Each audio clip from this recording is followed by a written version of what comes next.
Hey y'all, it's Chef Nicole from Everybody Eats Cafe, and you're watching What's Your Point of View?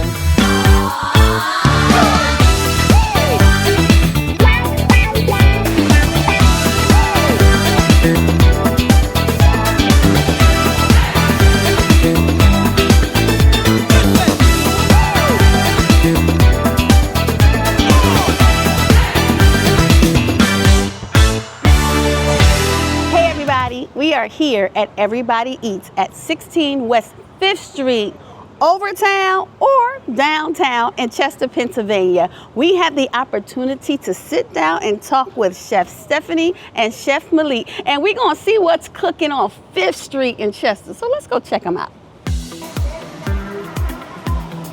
Here you go. Is it anything else I can get you? This is fine. Thank you. I don't know what you're about to do, but you see what I'm about to do. So guess what? How about you come on down to Everybody Eats here in Chester, PA, 16 West 5th Street, because you got to get your own. Welcome to What's Your Point of View? I have the pleasure of sitting here with Chef Stephanie and Chef Malik. Say hello to the people. Hello. We are here at 16 West 5th Street in Chester, Pennsylvania.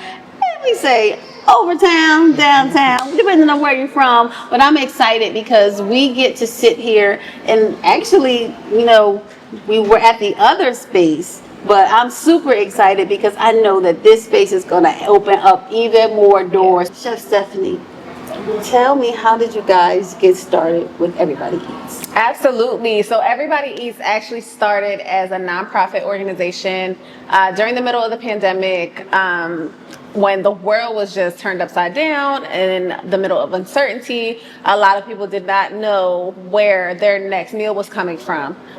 So after the murder of George Floyd and everything that was happening in different cities, not just here, not just Philly, not just literally everywhere in our communities, I reached out to my friends that are also chefs, like, hey, what can we do in this specific community, because it's literally hurting my heart. This is where my family's from. This is where my grandmother, my great aunts, and all them, when they came to here from Virginia, they landed in West Philly, and so they said, hey, let's just pop up, let's just pull up and give a little love and provide, you know, a little resource and give some hugs, whatever it is. And this is in the middle of a pandemic where everybody is like 6 feet this and 6 feet that. And so we did. Initially, we were just going to make sandwiches, like 50 sandwiches each. There was 6 of us, five of us at the time.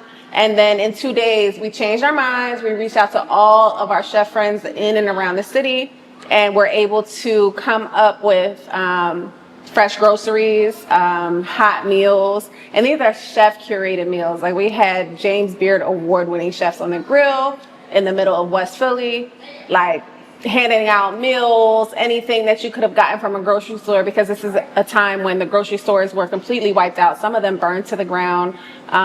It was a whole hot mess. And so we came with a vibe, more than just a box of food and sending you on your way. We're talking to people, we're engaging, we're bringing a DJ, we're bringing a vibe, we're bringing ourselves, you know. So that's kind of how Everybody Eats got started, the nonprofit side. And we realized then that food insecurity is a very, very, very real thing.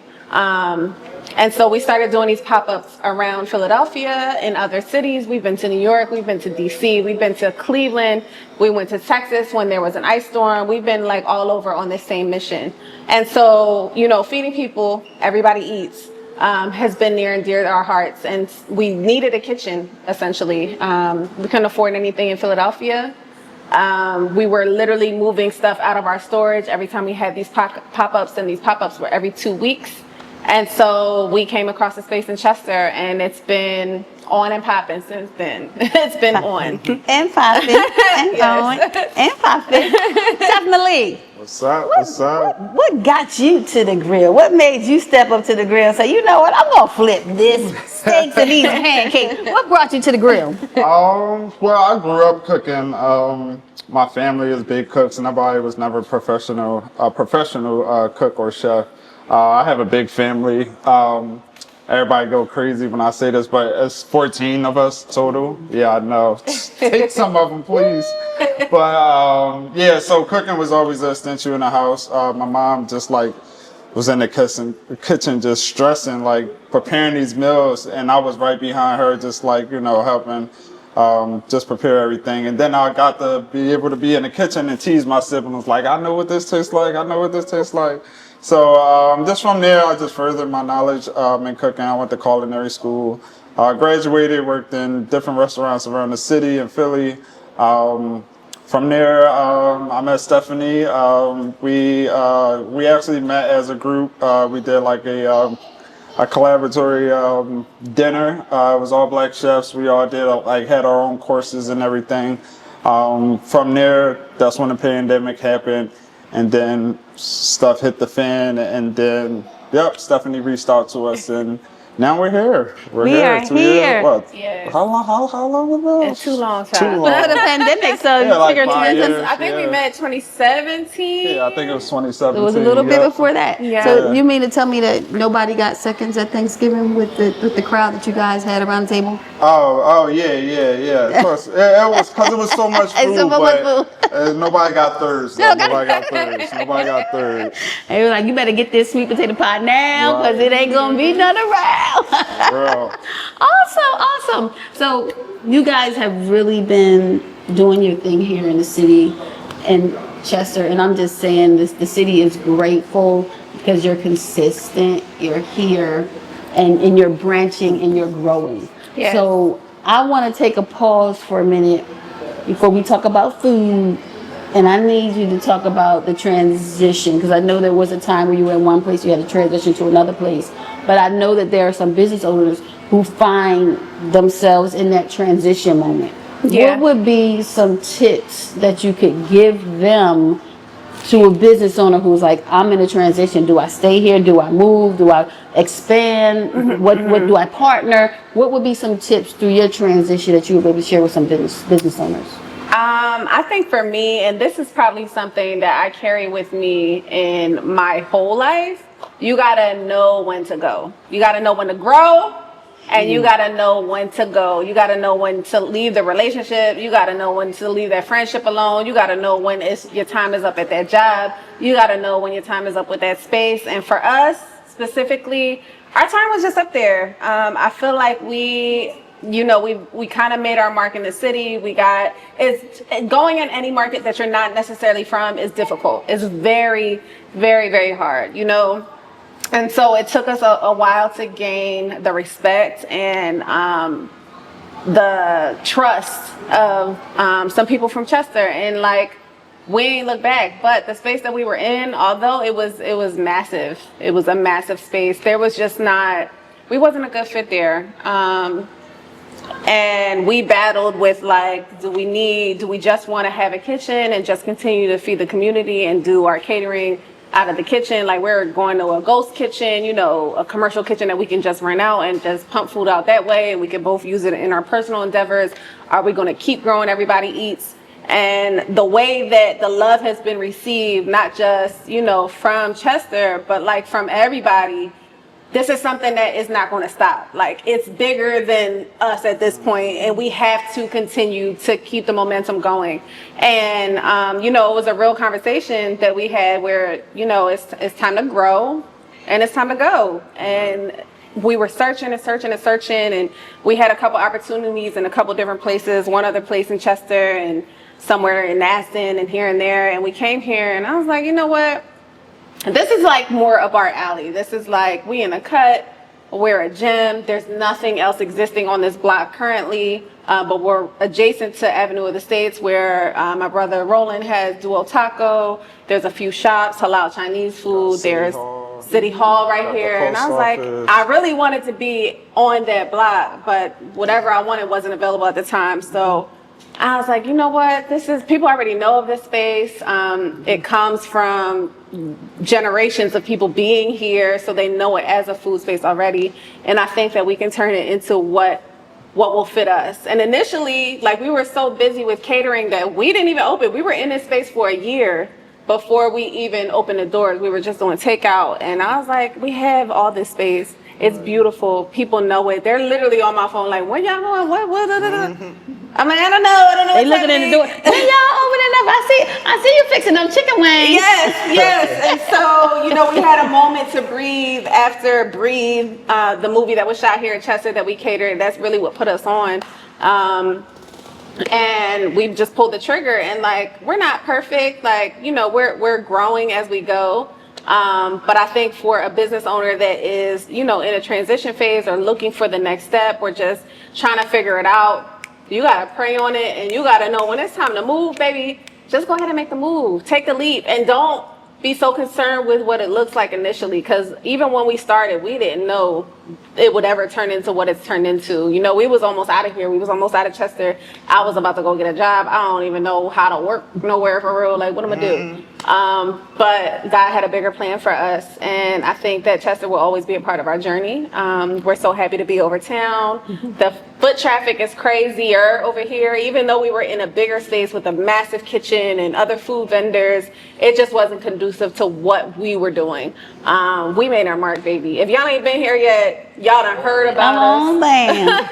You see the vibes. This is a whole nother space that we done open off the whim. And, the food is amazing. The service is amazing. We knew when to go, when it was time to go. And that's it. That's it. You just got to know when your time is up. Don't try to force it. Let it come naturally. Don't be scared to take the leap. It's never going to be perfect. It's still things I look around, and I'm a Virgo, so I see stuff in here right now where I'm like, oh my God, I can't believe that looks like that. Oh my God, but it's gonna happen, and it's gonna happen organically. Just let it happen. Pray on it. Let it happen. Oh, you definitely better pray. Yes. And it's like the gardening concept. Like, if you have a plant, it is only gonna grow.